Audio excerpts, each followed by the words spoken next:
Hindi na pwede mamaya, hindi pwede puro mamaya. Baka sa uli mapahiya. Totoo na parang himalalang simula sa iba ba't naningala.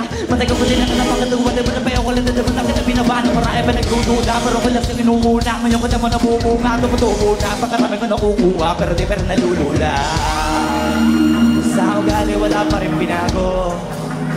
Tao pa rin pag umaharap sa tao. Pero pag usapan ang paiba-iba mo, literal na may bago kong akangan sa tuwing may ilalabas na bago. Yan ang ginawang pambawi sa nakakanig palagi para masulit sa liganahan na yung mga bago ko hanapin. Yung iba naman nabababawan, pero din na para atupagin. Hindi kasi na lamang unawaan na yung bulsa ko pinabalalim.